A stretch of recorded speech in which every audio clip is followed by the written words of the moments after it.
video. Oh, for the video. Need it for the video. Okay, thank you. Good morning, everyone. Good morning. My name is Susan Bridges. I'm the current president of the Brewster Ponds Coalition. And this is Conrad Schultz, who is our vice president and videographer.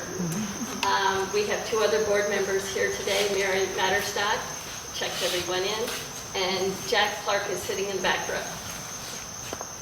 So that's us. And, I want to tell you how excited I am that we're doing this native plant alternative lawn workshop with Crocker Nurseries, one of our very first business partners. We're very excited about this association. Becky is a Crocker and vice president of Crocker Nurseries. And Jen is a native plant special, perennial, yeah. including native plants. Yeah, Perennial of course. But, and of course, the reason we were interested in having this workshop is because it is the mission of the Brewster Ponds Coalition to protect the health, beauty, and enjoyment of our ponds, which means let's not pollute them with fertilizer, pesticides, weed killers, all of that. So a native plant is a wonderful option in these alternative lawns because they don't require a lot of watering, they don't require the fertilizer and the pesticides and all of that. So it's very healthy for our environment. So, having said that, why don't I just All right.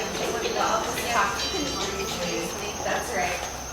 She needs an introduction. So, well, as Susan mentioned, first I just want to say thank you to the Brewster Ponds Coalition and everyone for the work that they do, because it's just so important. I'm so glad that people are, taking responsibility for our ponds and area. That's what we like on Cape Cod. And I grew up here, literally in the house. This is my front yard as a kid, which was very exciting. A lot of toys to play with. But my parents' love of plants, really, and environment and things like that. That's something I've always grown up with. And then just being here as a child on the beach and the ponds all the time. Also, thank you to everyone here. Obviously, you're some support of the Brewster Ponds Coalition, which is fantastic, and we are very grateful for your support as well, and your interest in this talk. It's actually been very reassuring, I guess, that we had so much interest in this talk. This one sold out, and we added another one this afternoon. So that is really, helpful to us to know that people are wanting to go in this direction. And understand the environmental consequences of plants. Obviously, plants good for the environment, but there is also, we want to make sure our environment is taken care of. Just to touch on a couple of things that we do, and it's always a continual process, like at Crocker Nurseries, to try to minimize our impact on the environment. One thing that you'll see and notice in our fields and everywhere. We do not use sprinklers. We do not use irrigation in that way to water plants. Everything is hand watered, which does reduce greatly the amount of water that is needed. We're just watering things when they need it. We're not just setting things on a timer and just letting the water go. And everyone here we've watered a lot this summer, so it was very dry, but it is all hand watered. We also minimally use pesticides. Jennifer grows about 80% of the perennials that you see for sale here. We start in January, and she does not use any of the pesticides that are harmful for bees. We use organic pesticides, oils, insecticidal soaps, things like that.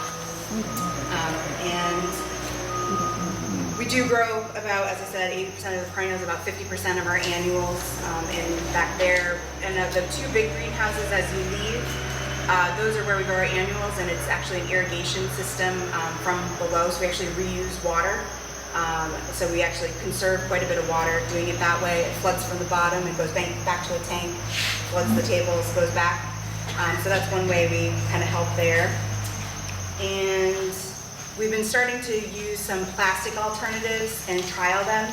Unfortunately, plastic is the best way to grow a plant because it holds up to the growing process. But we have been trialing.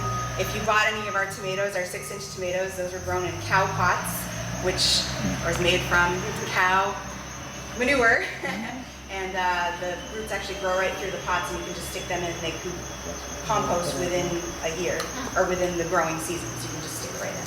So we're going to do a few more trials with this year as well, some different things. Some things we like, some things we didn't like, so it's a process. And now I'll introduce Jennifer. So Jennifer, over 26 years in horticulture. So she started when she was 5. But we've been very lucky to have her for the past 8 years. She's really grown our perennial department. Last year was our best year for perennials ever, the most amount of perennials sold. This year dwarfs that, but until this year, until the pandemic hit and everyone got in the garden. But and she's really pushed us towards native plants, towards pollinator plants. If you've been to the Museum of Natural History, the pollinator path was all designed by her. All of that, and we work very closely with the museum on education for bees and pollinators. And as I said, growing things without pesticides, it is harder. You have to be really on top of things, because it's way easier to just spray everything with some toxic chemical. So she's really done a tremendous job, and very, very knowledgeable. And I'm going to let her take over because she has a lot to say. So thank you. This big now. She won't say it for herself. So. Yes. So as Becky said, I've been here 8 years growing perennials, and when I first started, there was a small, planting native movement, which I think was really when people started noticing the detrimental effects of the honeybees colonies collapsing. And it kind of has moved on to the monarchs and the demand for having milkweed, especially for people to put in their own gardens at home.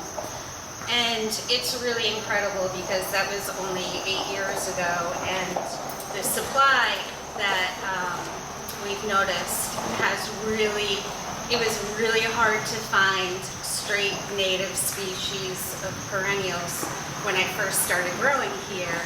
And I've been doing a lot of research, looking into a lot of different companies, and nurseries, all in all, have really stepped up from where I started years ago. I mean, it used to be you just pretty much did the same thing for every plant, no matter what it was. And now people do realize that what we're doing in the nursery does have an effect. And I'm really happy because this is amazing to see that there's so many people who are interested in planting something other than lawn, the regular traditional lawn. So that being said, there's a lot of information out there as to what you can do to kind of start transitioning your yard to be more pollinator friendly.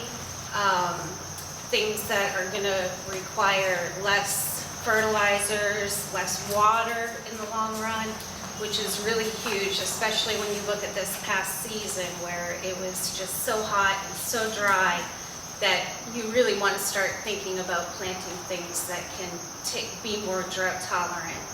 And that being said, I'm going to just kind of give you a broad sense of what people are recommending doing for transitioning your lawns over to have more perennials.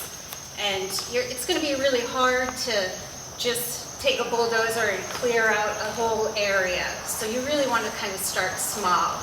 You want to start thinking about the areas that you are having trouble growing regular traditional grass, places that have poor drainage, places that maybe have a lot of shade that you can't get anything else to grow. So you don't want to start too big because that can be really discouraging. So what you really want to do is focus on starting off in small areas, kind of do little pockets throughout the yard. So a lot of the bigger native plants you would use kind of towards the border of your yard, and then kind of filter down into more traditional stuff that's going to stay really low, like your ground covers.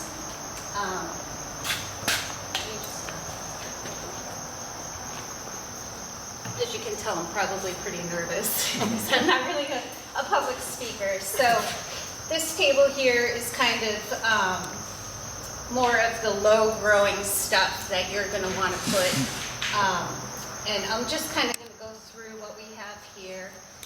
This is bearberry. This is one of our most common native plants that you see growing on the hillsides, a lot on the highways where the woods meet slopes.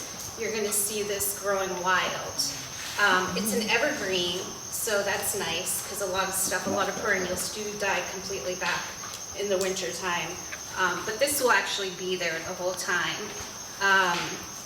They do get pinkish white bell-shaped flowers early in the season, so it's really good for early pollinators to come in, and then later in the fall you're going to end up getting berries. So that also is really nice because then you kind of have the flowers and you have the berries, and you also have the evergreens, so it kind of brings you through all the seasons.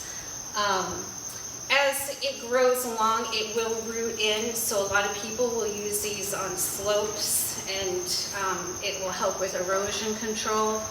It can take part sun, but really I think it does best when you've got more sun than shade. And you'll see it'll start to kind of grow towards wherever it's going to get the most sun. I don't know if we want to pass these around. I don't know if we could pass them. you can walk around with it. Yes. Are we assuming that all these tolerate the very sandy, basic So yes, soil that we've got? yes, all of the perennials that I have really do like the Cape Cod soil. They like the sandy, well-drained soil. There are some that are more clay tolerant because there are pockets, especially in Brewster, that people do have clay and they don't have the drainage that we need. So there are some things, but for the most part, everything that I'm going to talk about is going to be super easy to grow. There are things that people have planted and have had really good success with.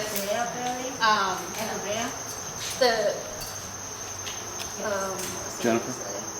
Can you grow these from seed, or do you have to grow them with plants? So generally, here we usually get them just in the gallon-sized pots. I have seen them available in the 4-inch pots as well, so it's a little bit easier to kind of plug along here when you're planting.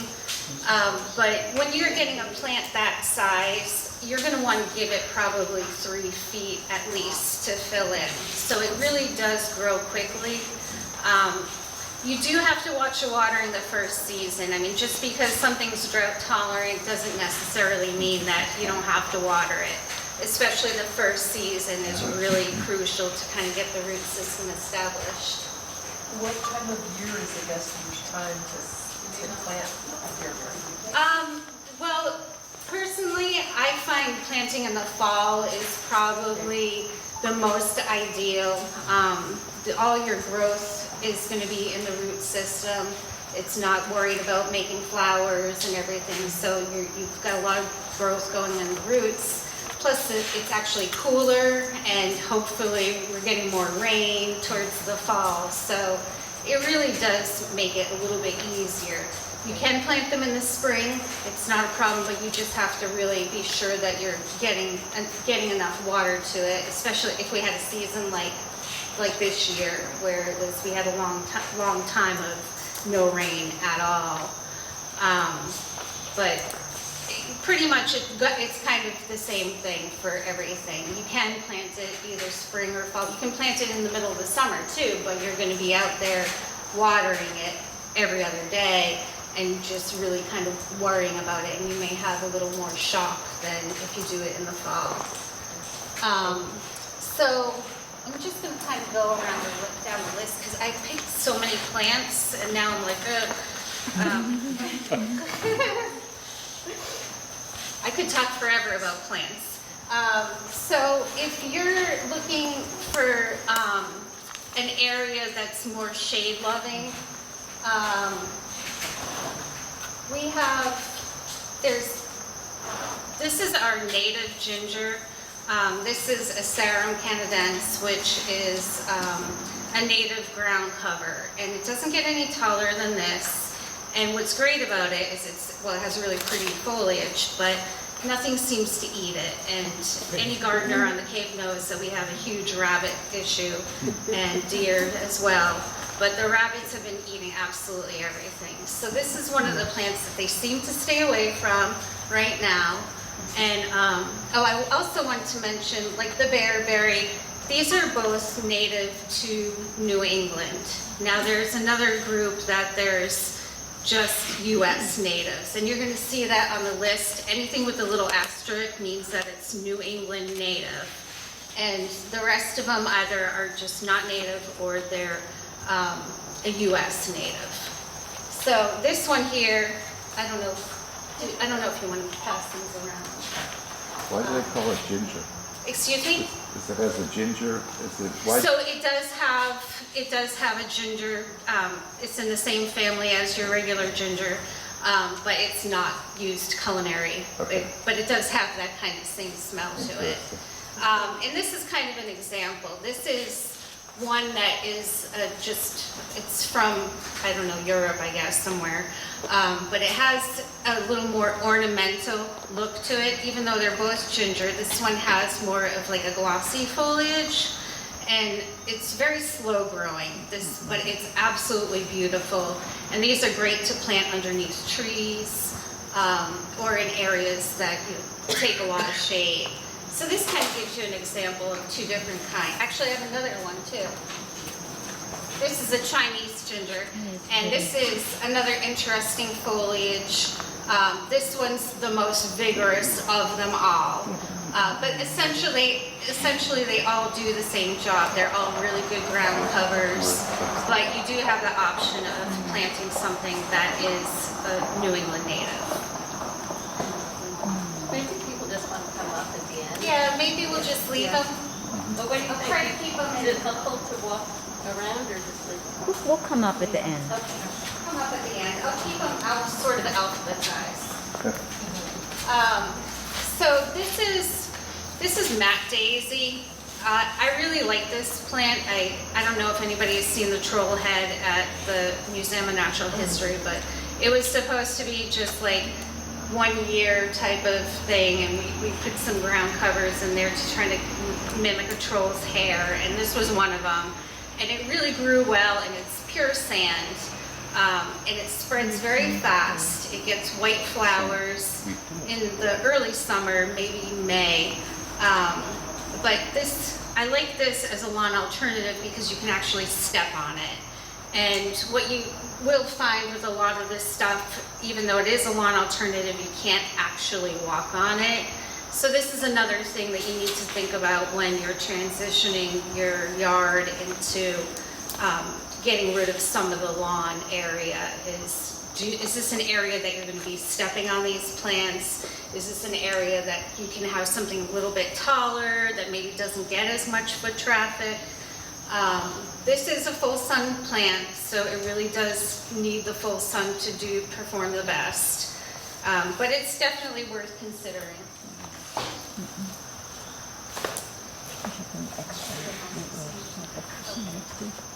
So this is Antonaria. This is another plant that we put in the troll head, and which was kind of great because it was an experiment to see which plants really do the best with literally no maintenance, and it does need a little help now, but this one was actually in there for a couple of years, and I don't know if somebody eventually weeded it out or if something came along and ate it, but this was a good performer. It's very low growing, so it spreads. Again, it's something that you can actually step on. It needs the full sun. This is also a host for a particular butterfly. I don't know if I wrote it down. Oh, it's for the American lady butterfly. So a lot of our U.S. natives are hosts for caterpillars. And again, it's a hugely important thing that we need to be thinking about now too, because we are losing tons of insects, but that's a whole nother thing. So it is a really great host plant as well. It does get flowers that will come up a little bit taller that are pink color. And it's one that's just, it's a little bit unique, it's a little bit different. It gives you a different color, so it'll give you some texture in the garden. And soil? Soil must be well drained. That's like imperative with this particular plant.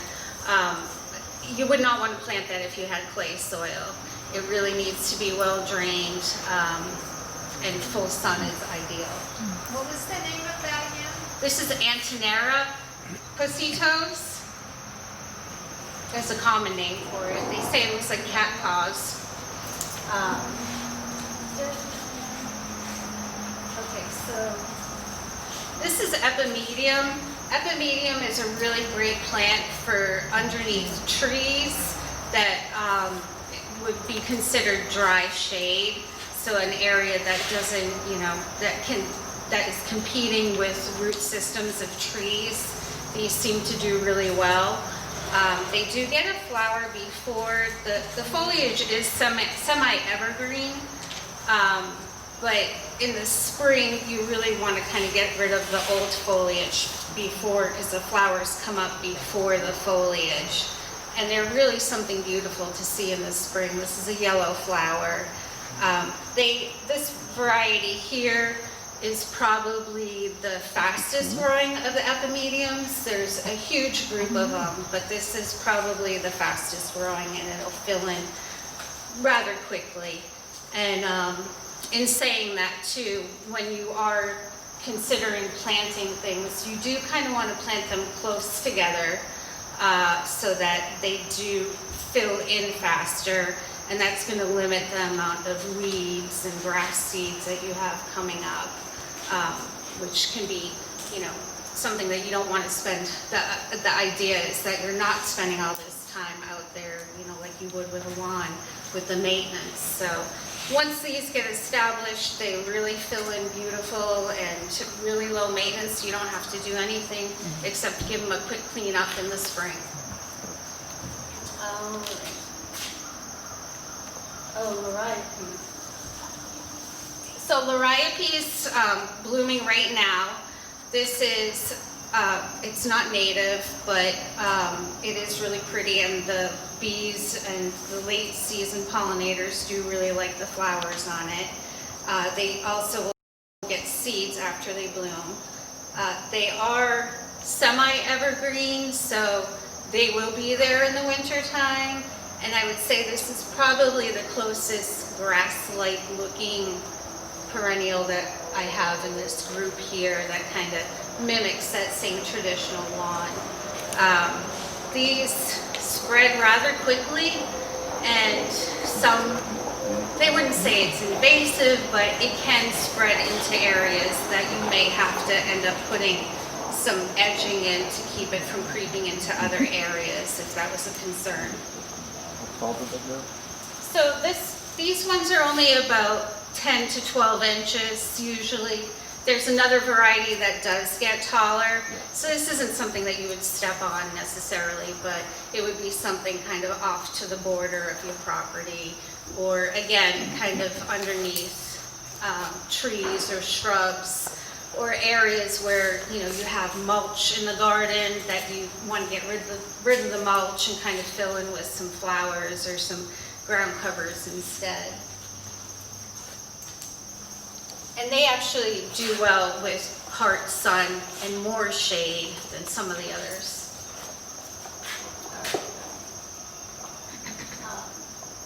This is Mazis. I don't know that it has a common name, but this is a really great steppable. There is a series of plants that another grower has, and they're called treadwells, and this is part of the group that, so if you need a high traffic area substitute, the Mazis would work well. They do say it can grow in full sun. I personally find that here on the Cape it does a little bit better with part sun, more shade, especially during the summer months because it can kind of get bleached out. But it's very easy to grow, it's very vigorous and spreading, so you want to give it enough room.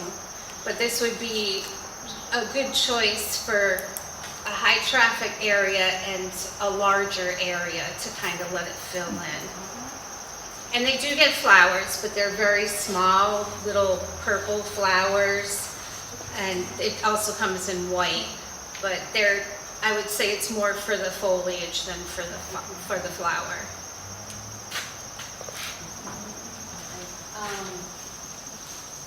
So this is called, yes?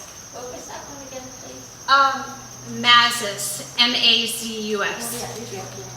I don't know. Yeah, too. It's on there. Yeah.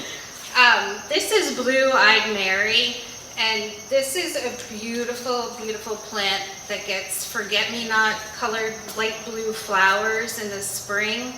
This again is quite vigorous, so you want to give this enough room to kind of fill in, and it does naturalize, which means just kind of spreading. So it's a good plant to put in an area along woodlands that get more like shade, part shade, and they really will spread and fill in fairly quickly. And they don't really require a whole lot of water too, which is, I thought was a little surprising, but they really do like more of the well-drained soil. But they're very beautiful.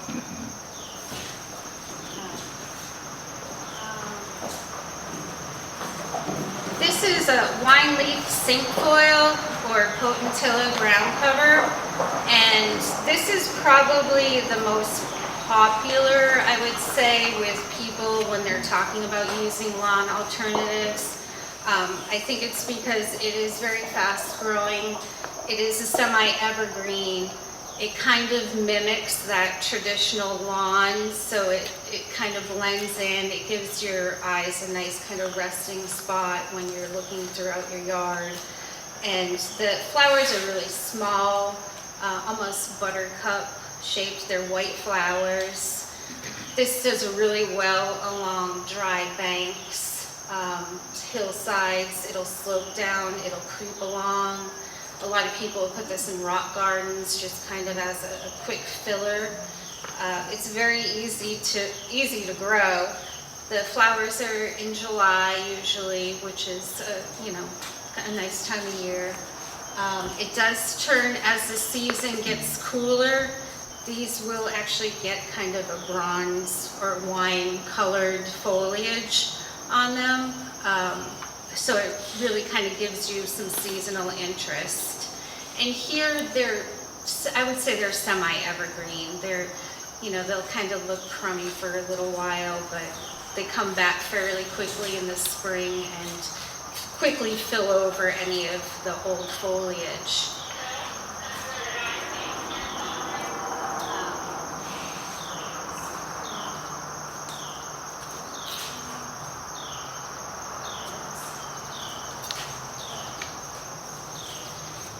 This is probably one of my favorite ground covers. It's prunella or self-heal. It's an herb that people have been using for many years, but it's a long blooming perennial. I think this probably started blooming in June, and as you can see, I've cut it back probably 3 times, this one little plant, and it's still blooming. And hummingbirds love it because it has that tubular shaped bloom. It is a host for the clouded sulfur butterfly, I believe, which is one of my favorite butterflies. But they're really easy to grow. They're extremely vigorous. They love the sandy, well-drained soil. They're a great filler, and if you're looking for an area, again, you can't really walk on it, but it's low enough that it could probably take a little moderate stepping and be fine because it'll just grow back. It's quite vigorous. Does it do well in full sun or? Oh, yeah, so I find that it does actually best in part sun. Again, it can take the full sun, but you really have to make sure it gets watered. So kind of that, do you want to have to water it or just plant it in the part sun and be done with it? And most of these also are really low fertilizer. They actually prefer no fertilizers at all. When you're planting them, you can actually amend the soil just to kind of give it a little extra something to get it going. But after that, it's fine to have the no fertilizer, and most of them are low water, yes. So if one has an area that one wanted to have a garden, but it's very dry, could you just plant it? You wouldn't have to put new topsoil on, you could just pot plant. You can, yeah. It's really, you know, people have different methods of going about doing this transition from your lawn to planting. Because most people have tried to grow grass there, you have weedy grass, you have crabgrass. So you have to do something with that. So you either have to dig it out, which is again why I say start small, because it can be a lot of work doing that. A lot of other people will do something called the lasagna method, where they put down cardboard and newspaper and mulch and seaweed and, you know, make this maybe six-inch layer of substrate, yes, to decompose and then plant the following season. So that's something you could start now, is kind of figure out, okay, which area would I like to transition, and maybe lay that out. Or you want to do is get rid of any of those weedy grass things that even if you put down 3 inches of topsoil, they're still going to pop through. So it's kind of a little bit of work, but in the long run, you're actually going to be saving yourself time by doing it well the first round. So sedums are another very popular plant. I sell more sedums than probably any other plant, and that's because it really can take drought. You can ignore it and it'll still be fine. They're succulents, so they store the water in their leaves. And this one is not a native, but there is a native sedum that we can get, but it's hard to find. But there's a lot of different varieties out there. Some of them are a little bit more ground hugging that you would be able to step on, but I would say most of them light traffic or no foot traffic at all, because they do kind of break off a little bit. Yes. In a place where there may be some foot traffic, how would it be to do some of these ground covers and put stepping stones? Yeah, a lot of people use these in rock gardens, or like you said, between stepping stones. These are pretty vigorous, so you would have to kind of, you know, split them and trim them and, you know, kind of mess with them a little bit. But I would say for the most part, they're one of the lowest maintenance and lowest water consumers that we have. It is important. And they do get flowers. Most of them are going to bloom more like July and August. So it's kind of nice to have something that time of the year before all your fall stuff come in. But there's a lot of different varieties to choose from. This is just one called Angelina. And the foliage, again, it's semi-evergreen. So it'll be there for the winter. I wouldn't necessarily, it's going to be green. Some of them turn more of like a reddish bronze color, and some of them do kind of fizzle out and then just perk back up once the heat comes on again. So thyme is probably the next most popular. Did you have a question for them? Yeah, the prunella, Mhm. that you said was herb-like, is it used in cooking? I mean, do you Yeah, use it people, as well, I herb? think people do use it, you know, you can eat the foliage. I've never done it. I think it used to be used more for throat remedies, and people would make a tea out of it. But you'd have to definitely research it before you start eating it. Curiosity. Thyme though, however, you can, because Yeah. again, it's another herb. And I found, again, the troll head at the museum. This was one of the plants that after 5 years is actually still there, and literally nobody does anything to it. And it will get flowers, but you can certainly step on them. The pollinators do love them. You'll see a lot of bees on them with the flowers, so don't step on them when they're out.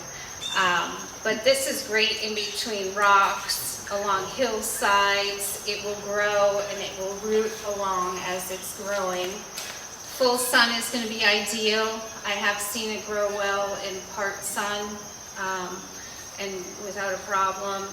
The watering on the thyme, the first season is pretty critical. I find that it really helps to get it established. Once it's established, it can really handle the drought, but that first season is really important. And there are a lot of different thymes that you can use. There's woolly thyme. This one's called pink chintz, but there's probably 5 different varieties that I grow in the spring that a lot of people use them as areas that you're going to be stepping on. And it smells nice when you're stepping on it. So there's a few that are on the back sheet that I actually have, but I didn't think that they would. I didn't think that I was going to have them, but I got some stuff in. So I'll just go through those really quick. So let's see what I have here. I guess I'll find I'm going to go out of order because I don't know where to put the other ones. But this is gallium. I don't know if this is even on there. I don't think it is. Gallium wintergreen. That's Gaultheria. This is gallium sweet woodruff. This gets a white flower in the spring that's very fragrant. It's a really nice flower. And these are quite vigorous, so you definitely would want to put this along an area that it can just kind of spread and go wild. It has really pretty foliage though, so it adds a lot of texture into different areas. But again, it's another woodland, I would say woodland border ground cover. So is that like part shade? Yeah, part shade, even full shade, it'll be fine. But you'll see that it starts to kind of grow towards where it gets a little bit more light. But it's a really easy to grow. A lot of people use this under trees as well, where they might have to compete with the root system. They can actually do that and do well. Treadable? Excuse Can you me? walk on it? You probably wouldn't want to. I would say they're a little more brittle. You know, if kids were playing ball and the ball went in there, you know, not a big deal, but it's not a heavy traffic area plant at all. This is Veronica, which actually you can, again, it's more, I don't know if that's on the list either. I don't think it is. I didn't know I was going to get this second order in, but we had sold out of so many of the plants that I was going to talk about. So I was like, well, I have to get some more. But this is a really great ground cover that can take full sun or part sun. It gets a blue flower early May, and it'll go through June usually. It's really a real quick spreader, quite vigorous. Easy to grow, likes the well-drained soil, and you have to water it again in times of drought, but for the most part it's a really easy to grow, good stepping perennial, and it's called Veronica Waterperry.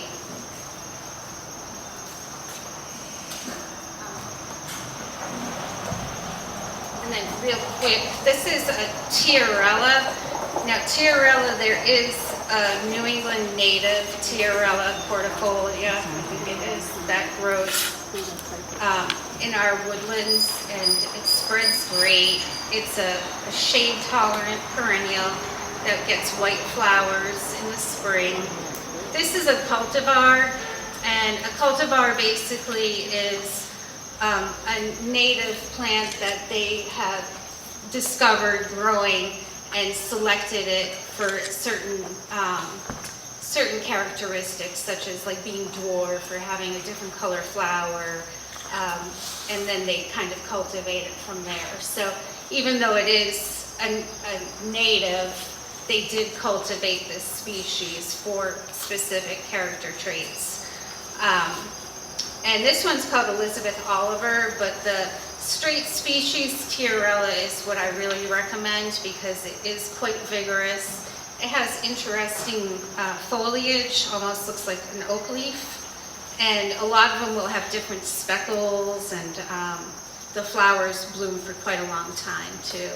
And again, I guess you could step on it, but it's a little bit tall, so you might want to put that in an area that would be transitioning down from some of your larger plants. Okay. So I'm going to wrap up the lawn alternative plants by talking about a lot of people are using white clover now, and I just put a little blurb at the bottom there. A lot of people are thinking that planting clover is helping keep the rabbits away from their other perennials too, because the rabbits love clover. I don't know if that's been scientifically proven yet, but you know, it's worth a shot. But we sell it by the seed. So if you had a big area that, and again, it's more of a light foot traffic. You can walk on it and it'll come back. And back in the day, it used to be in everybody's lawn mix, but they've kind of taken it out, and people have changed their minds into thinking, well, it's actually a weed, but it's not. It's actually a really beautiful ground cover. They planted, when they did the bike path in South Dennis, they actually planted clover all along the hillsides there, and all summer long I've been going up and down that bike path, and it still looks good even throughout all the drought. And it is a nitrogen fixing plant, so it's really good for the soil, and again, very low maintenance once you get the seeds to germinate. And I believe we're out of it right now, but we should have it again in the spring, or do you think we'll get it? I think in the spring. In the spring. Yeah. Yeah, so that might be something to do if you have large areas and you just need to put some seeds down. Another thing that people like to do is wildflower mixes, seed mixes, and that would be for areas that you just really kind of want to have that real natural look to it. And I think most of them take about 3 years for them to really get going and really start to look good. And a lot of people get discouraged after the first season when they do the wildflower mixes, and it just kind of takes a while, and you have to have patience with it. But that's another option. That's another option. Jennifer, can we go back to white Dutch clover? If you put it over, seed it over a big area, do you still need to dig out the grass? Or You know, I think that you would be fine if you just maybe put some fresh soil down to kind of anchor that seed in and rake the seed in and kind of tamp it down like you would overseeding a traditional lawn. But like I said, they used to put it in all the seed mixes for grass, like when I was growing up. So I guess somebody along the way said, no, we shouldn't do that. And people don't like clover anymore. Yes, so we have a lawn that's struggling to be a lawn and mostly shade, part sun. We'd like it to just die off and plant the white clover, and hopefully it will overtake the lawn and suppress the grass. Is that a reasonable strategy? Maybe I think it is, yeah. I mean, especially with the clover. It's a little more difficult when you're doing, some of the perennials, plugging those in. But as an overseeding, I don't see that it would be a problem at all. I would just, rake in, put in some fresh soil, put the seed on top of it, just make sure it gets enough water. And you don't need to fertilize clover. They actually really don't like fertilizer at all. So that I would definitely give it a try. Go ahead. Yeah, I just, excuse me, I just have two questions actually, briefly. The ground covers that you talked about, I'm assuming that they would all need approximately the same pH range in the soil? Or Right. are any of them acid loving? I would say most of them are going to be, like your bearberry is probably more acid loving than some of the others, but all of them like our Cape Cod soil and the pH being a little bit more on the acidic range. I don't think that you would need to treat the soil unless you were in a pocket where you had a different, not acidic soil. You might notice that usually you can tell because the color on the foliage is going to start looking peaked and kind of yellowish and not really healthy. So that's when you would say, well, maybe I should get a soil test and see. But for the most part, these are all New England native or things that grow really well around the Cape. 5 to 6? Yes, 6.5 I think is the top of the range there, but they should all be fine. And again, most of these really don't need fertilizer, which is what we're aiming for, are low fertilizer, low water plants. Did you say you had two questions? I do, thank you. The second question is suggestions that you have for a full sun clothes yard where we hang out clothes, because we try to use the dryer as little as possible. And we hang out almost all the time, as long as it's not raining. So that would be an area that you're going to be stepping on Yeah, a lot? a lot, and right now it's just, grass doesn't grow, nothing grows, it's just. Right. The time is probably, I've had really good luck with the time, with the, this really sandy kind of well-drained soil and the heat. Again, it's getting it established, which is I would say the hardest part of growing thyme, which after the first season, you don't really have to worry about it except for times of drought.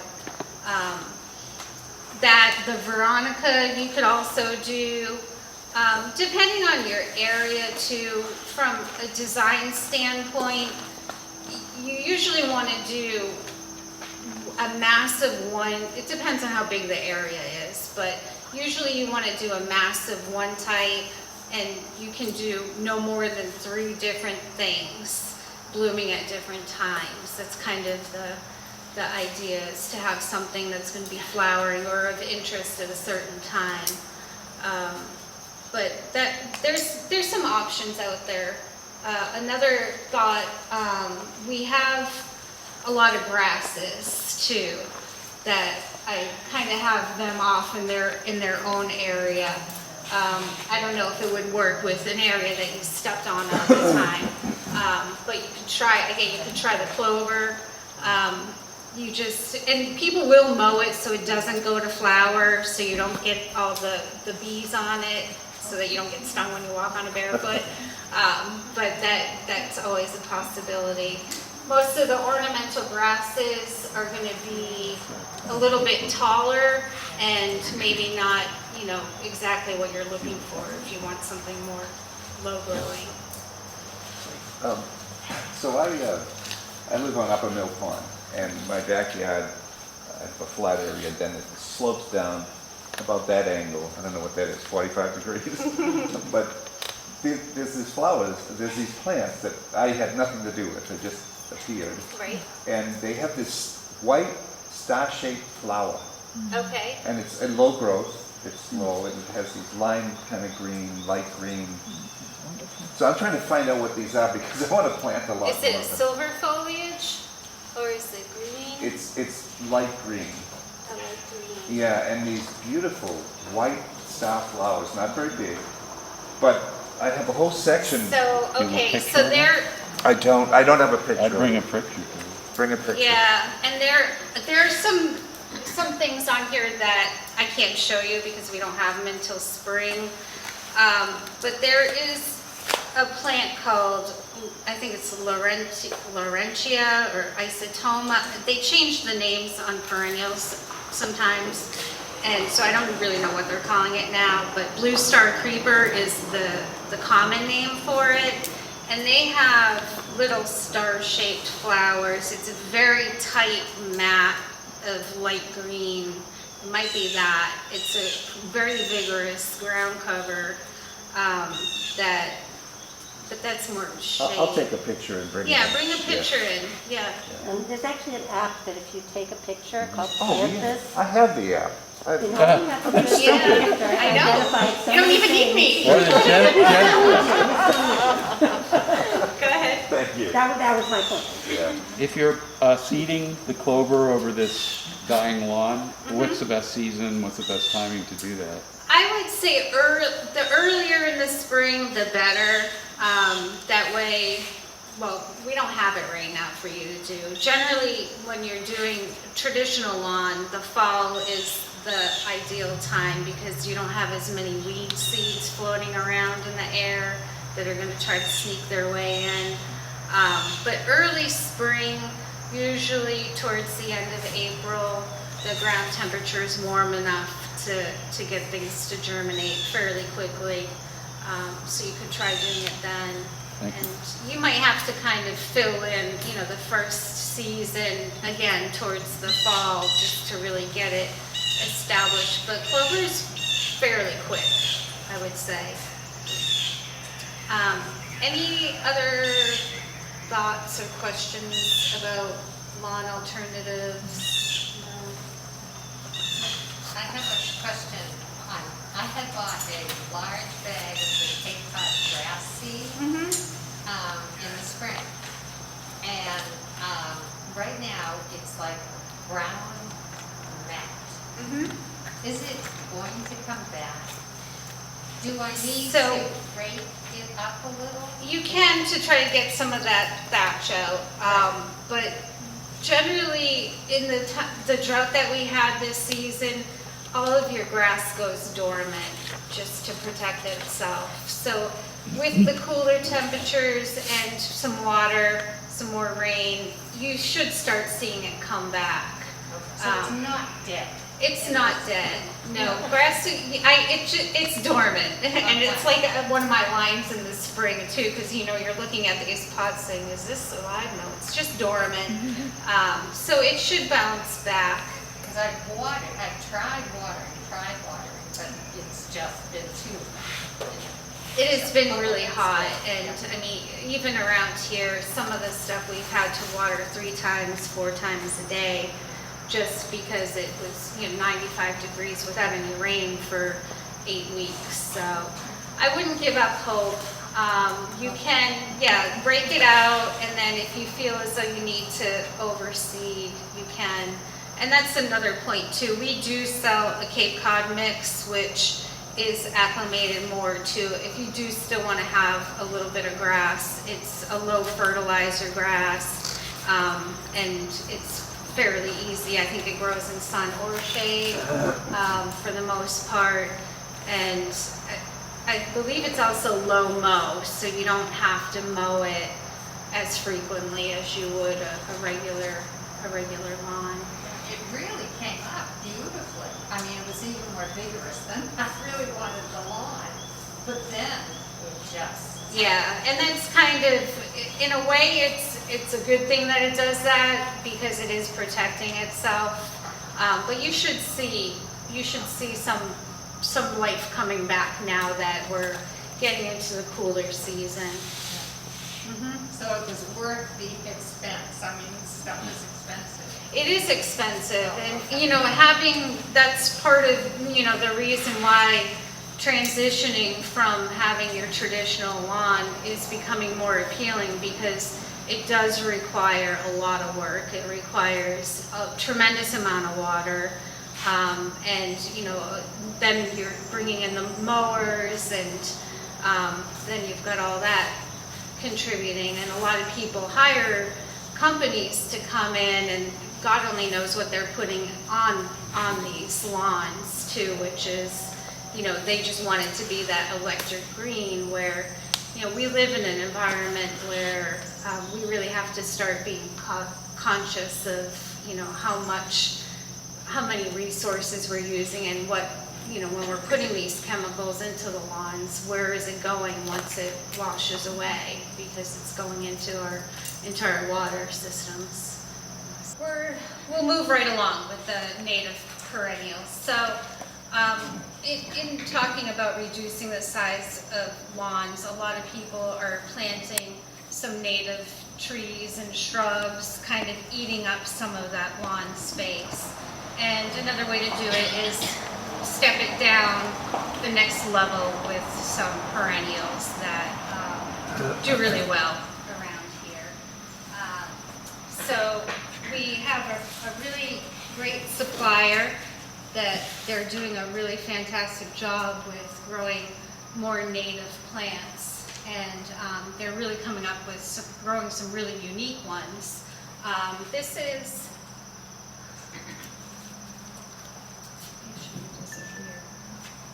is Appalachian bugbane. It's a late bloomer. It's going to start blooming hopefully any moment now, but generally it's more late August into September. And it's going to get a spike flower that the pollinators just go absolutely bonkers over. This is a plant that is going to get quite large. So a lot of these plants, you can almost consider them a small shrub. It's going to get 4 feet high and probably that in width. This is actually a little bit different from our other bug banes that we have, which Simicifuga is the other name. They get long, tall spikes. The foliage is a little bit more like a maple leaf. This actually will like to be in part shade or full shade. So again, it's going to be great along the woods before you're transitioning into where your lawn would be.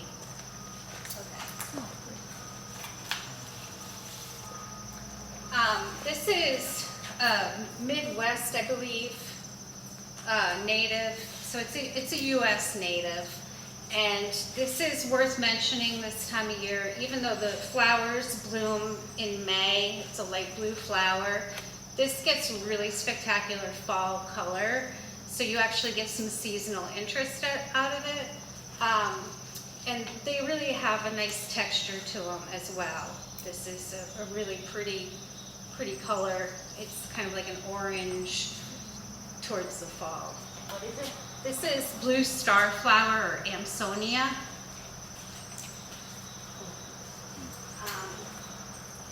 Let's skip the goat beard.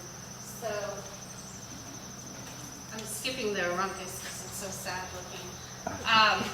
But there is a plant called goat's beard, which again is another tall, great perennial to put along the woodlands. It almost looks like a stilby, but it's a native and it doesn't require as much water as your stilbies would.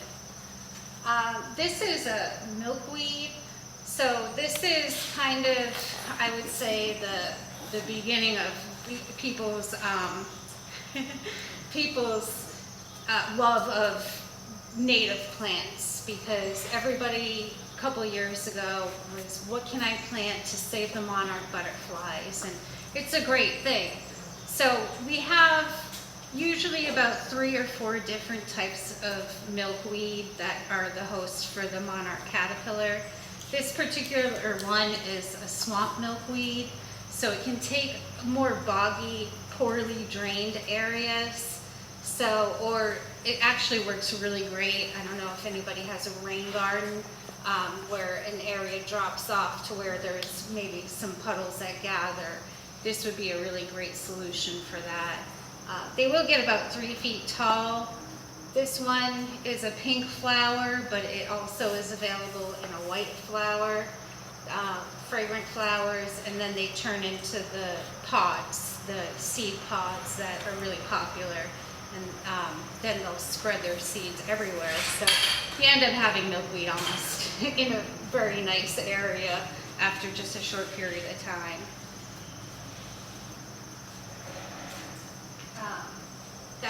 And then we also usually have the shorter orange milkweed. I'm sold out of it right now, but that's another really popular. That would be more for well-drained, hot, dry soils.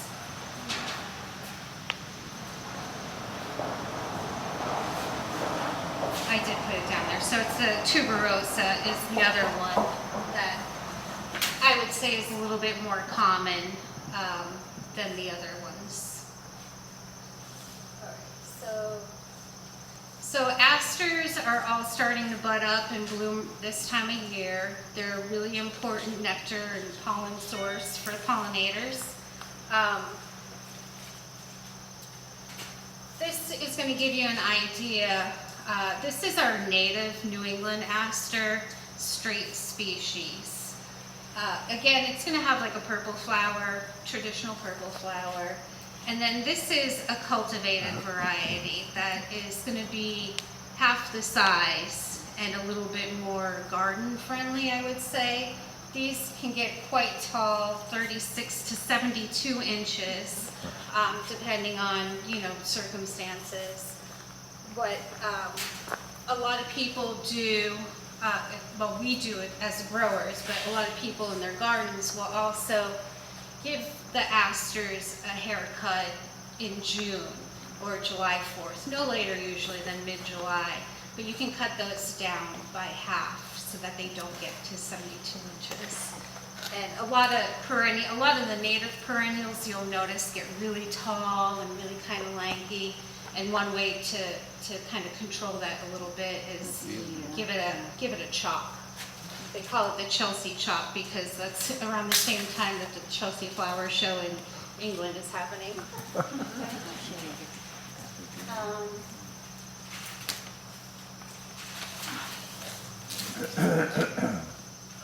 too many plants to talk about. So again, this is a turtle head that could have benefited from the Chelsea chop. This is one that did get the Chelsea chop. These are turtle heads or chelone.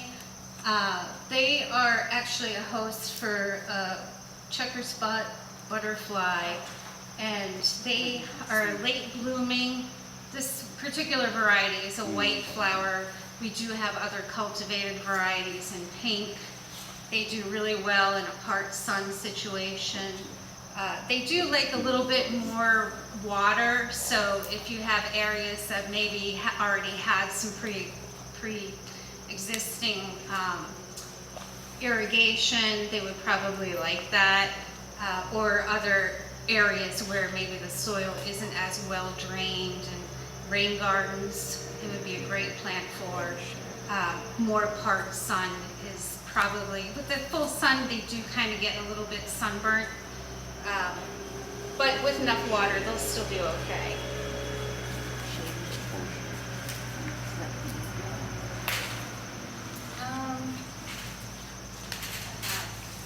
So we have some echinacea. There's a lot of different echinaceas. They've kind of gone crazy with the breeding of echinacea. So what I've found and what people have found that the more breeding that they do, the less benefit of the flower to pollinators and bees that it has. So we're really trying to bring back more of the native prairie type cone flowers, or the echinacea.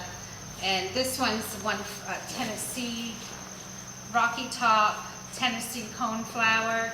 Again, it's a pretty tall 30-inch flower, so it's a good kind of stepping stone around the borders of your yard. Full sun is going to be ideal. Well-drained, hot areas, they'll do great along.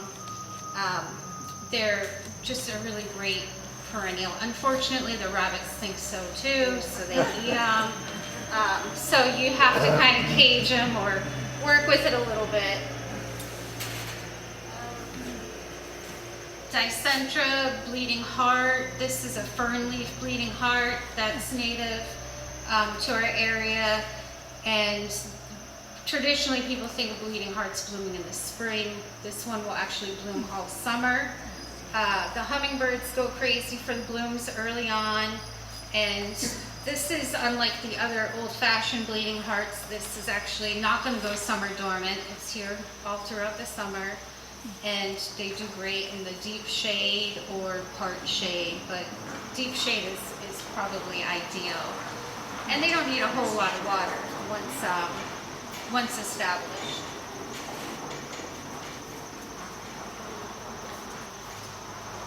So eupatoriums are all of these, this whole group down here.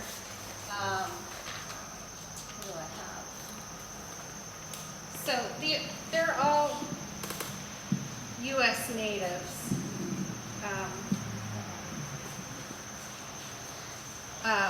I would say the most common on the Cape is going to be your traditional Joe Pye.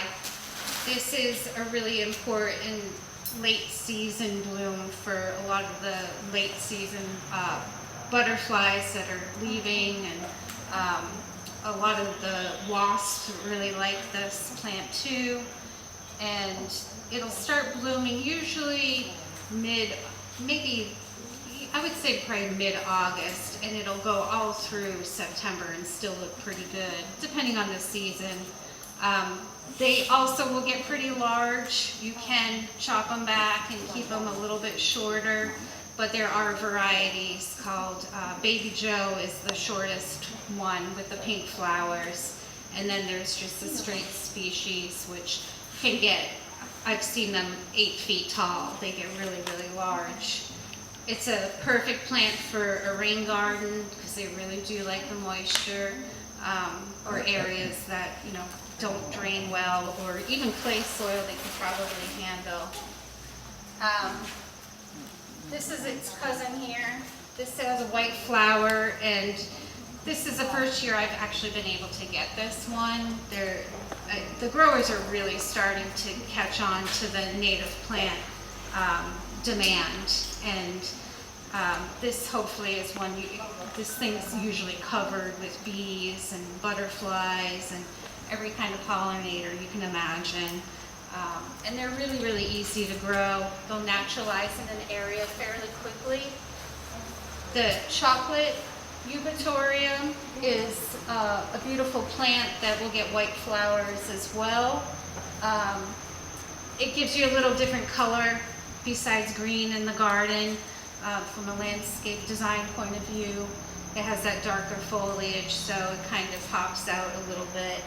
And then this is the blue mist, which is, as you can see, quite vigorous.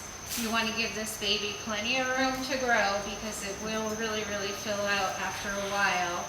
And it spreads kind of with rhizomes, so you really want to give it, I would say, probably 3 to 4 feet to fill in, and then even then you may be splitting it up. All right. Helen's flower, or Helenium, is another U.S. native that blooms later in the season.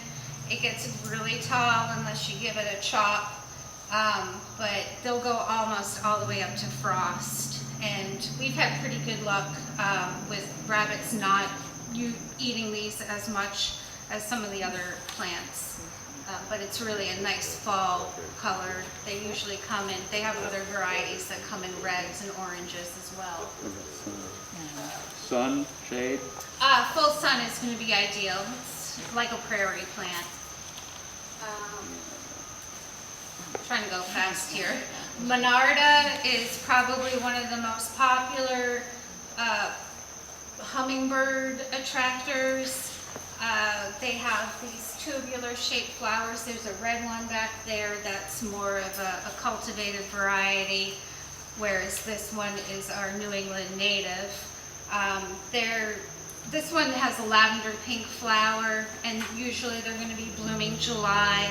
They'll even go up through September with the blooms if you deadhead them. They've been trying to breed them so they don't get the powdery mildew. But I always tell people it's kind of part of the plant that if you plant smaller things in front of it, you don't really notice it. It's just one of those things. And the flowers are definitely worth it. The red one's called Jacob Klein, and I would say this is probably one of the most popular plants that we sell. And it's in the mint family, so again, the rabbits don't usually eat it.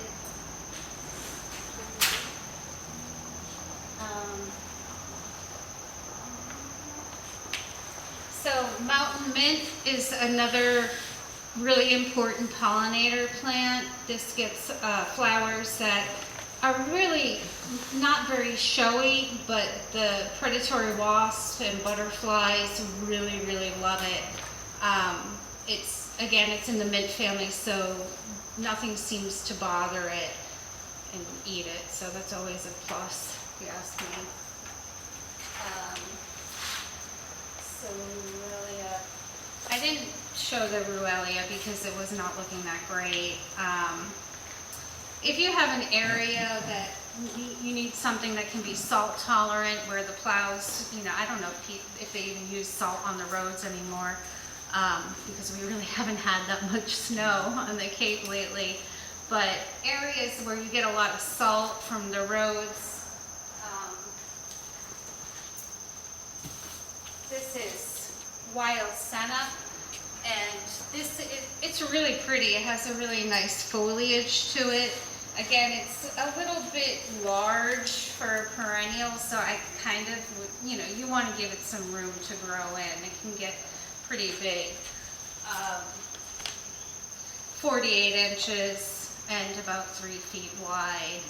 So they do get yellow flowers late in the summer, and seed pods, I believe, that look like peas. I haven't seen them yet, but it's kind of an interesting plant, and salt tolerant, which is unusual for a lot of perennials.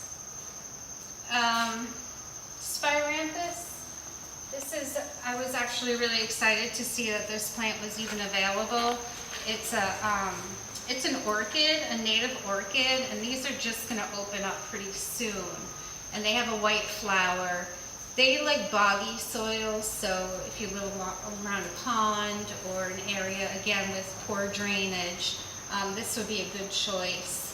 They do say it is semi-evergreen. I don't know if that, how evergreen, when somebody says that, how evergreen it actually is. Usually it'll be there, but it won't be showy. It's not something that's wow. These are going to colonize, meaning you're going to get a big patch of it after a short period of time. So this would be a good choice, again, for something in an area that's wet. And then, Veronicastrums are another nice perennial that the flowers have already gone by, but it gets nice seed heads that will give you some sort of winter interest. I think the birds will probably eat the seeds eventually. But we have the native one that comes in white, or there's the purple one. So they both are going to get about 3 feet at least, and maybe even 48 inches tall. And you want to give it some room in full sun. All right. And then if you look at the back of the paper, there's another list of kind of other perennials that are really popular that we don't have available right now, but are definitely worth thinking about putting in the garden. Oh, I did get some goldenrod in. I got these in this morning. This is a dwarf variety of goldenrod. The native plant, this is a cultivar, but they provide a lot of food source for any of the insect population this time of year. So pretty important. And if you do have honeybees, I know people are crazy for planting that. We have, oh, the lobelia, oh boy. I know there's so many, they just keep coming. I have to say that comes up driveway, Oh, in you my should- yes. lawn. And sometimes it's white. Right, so lobelia is another really popular perennial that, it does like a lot of moisture, but I have it grown underneath the perennial benches. It has come up absolutely everywhere, so it's a great plant for naturalizing. Again, you might have to kind of pull it out where it's growing where you don't want it.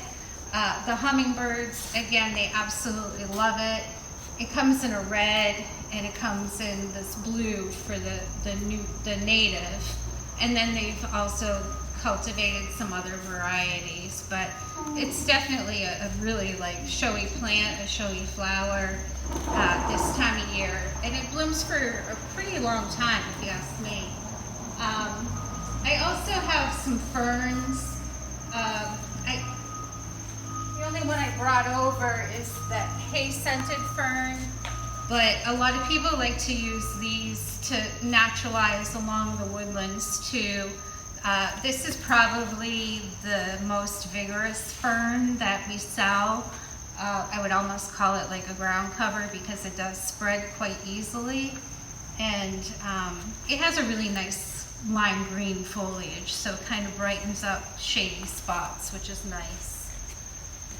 And I'm just going to touch super quick on the grasses because it's such a huge group. I could just do a whole talk on grasses. The ones that I put on the ground there they're carex, which is a sedge, and they don't get very big. I would say this is about the size at maturity.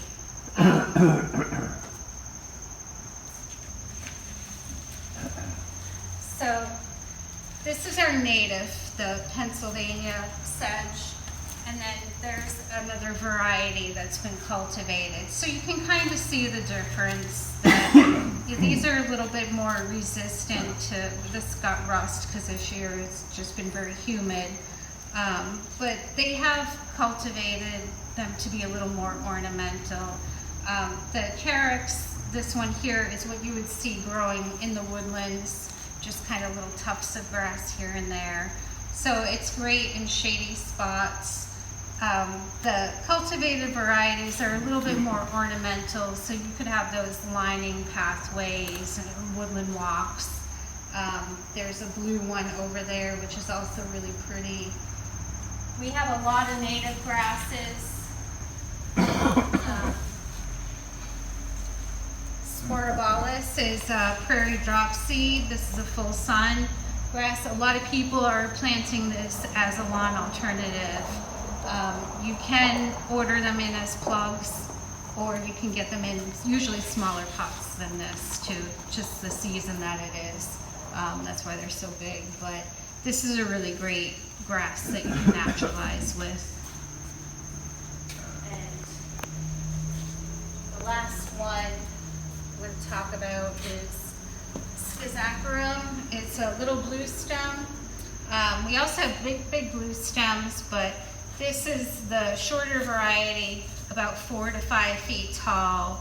This is not a straight species. This is a cultivated variety that has been selected because it's a little bit more upright than your native little blue stems that tend to kind of flop open a little bit. But you can see it starts to get really pretty fall color this time of year. It's usually a blue foliage, but as the season cools down, you start getting more of the burgundies and the reds. And then they'll get the plume too, that the birds really love to eat the seeds. And I think I should stop there. Now that it's 12, no, I don't know what time it is, but does anybody have any questions? I just had a question on the fern you were talking about. Are any of them good in more drier areas, or they really need a moisture? I would say the majority of them really do like more of a moist, damp area. They're really kind of quick to dry out too. Maybe some of the, even the Japanese painted ones, I think they really do need to have quite a bit of water, honestly. And we do have more native ferns over in our shade section. I just didn't bring them, a good thing, because I wanted to talk to your ear off. Yes?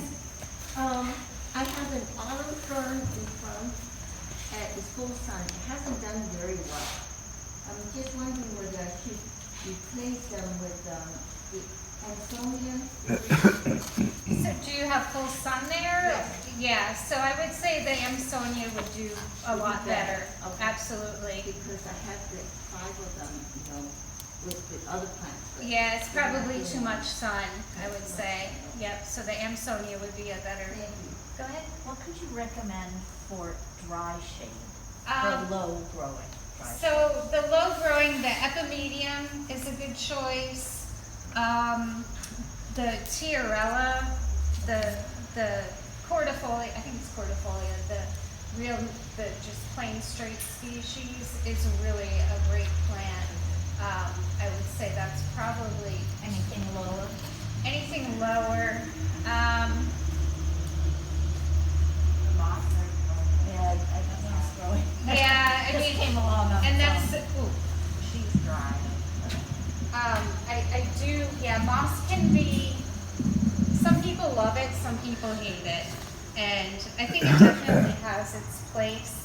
And I think if it's growing, you might as well just nurture what's growing there.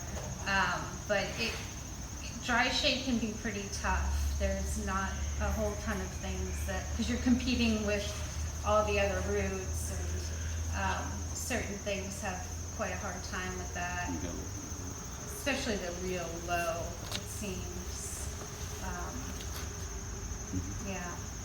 Did you have a question? Yeah, on the junk highweed, we have some that grow 6 to 7 feet tall and they get gigantic heads. If we cut it back around June, will it sort of strengthen? Right now we have to Yes, it tie it all will. up because otherwise it's Right. just flops. Yeah, we do find that if you give it the haircut, it really helps with the growth getting just a Yeah. little bit stronger Okay. and not as floppy. And plus the flower heads on them, because they are so big, they do tend to kind of open up a lot. So it probably would really benefit Okay. from that cut. Go ahead. What about goldenrod? Are they pollinated? What is that? Goldenrod. The goldenrod? Yeah, what about it? They're pollinated, aren't they? Native. Are they native? Native, so this one's a shorter variety, and this is a cultivated variety. It's not the straight species. Did you have a haircut too, because they grow so tall? You can, definitely. So usually no later than July 4th. So usually towards the end of June is a good time to do it. In June. In June. And you can cut it down to 6 inches, and they'll be fine. Yes? Yeah, somewhere in here you said something about being able to transplant and propagate mosses Being able to transplant what? and propagate moss. So mosses are pretty easy to get going. If you already have, I know a lot of people already have moss growing naturally in their woods. Now would be probably the best time to start doing that, start splitting it up and trying to put it in different places. You just like pick it up from one place and put it in another. Yeah, you're gonna have to water it and kind of try to help it get a little bit established, but generally they're Mist. pretty easy. Missed it. Missed it, Yeah, not- yeah. But generally they're pretty easy. We do sell different mosses as well, like the Irish moss and the Scottish moss, which are a little bit more ornamental, but they're also ones that you really have to kind of watch the watering on and make sure they're getting enough shade too. But you can do it. I know there's all sorts of different methods that I've seen people do with blending it with buttermilk and spreading it, and that to me just seems like a lot of work. So I would just split up, and kind of thin out what you have in areas that you can And sacrifice what some. you take out, you fill in. So you take out a chunk of it. Yeah, usually you can just kind of slide your shovel under and just kind of pop it up. They're pretty easy. And what's left will fill in the hole. Yes. I used to take care of a woman's yard and she hated moss. So part of my job was to remove this moss, and unfortunately what happened was then her whole hillside started washing out, and I was like, you should have just kept the moss. And the thing is that after a couple of years it ended up coming back anyway, because it's just what really Moss is wanted to beautiful. grow there. Moss is gorgeous. I It agree. is, and I kept saying, why do you want to get rid of the moss? Oh, I can't Lovely to stand walk it. on too. Oh, it's fabulous. It is, right? Yep, In yep. your bare feet, walking on. Don't moss. have to mow it. Yeah, and a Yeah. lot of people put it up by their outdoor showers, so that's nice. It's a great spot for it. Gets plenty of runoff from the water. Okay, I'm sure everybody's like, woo! All right,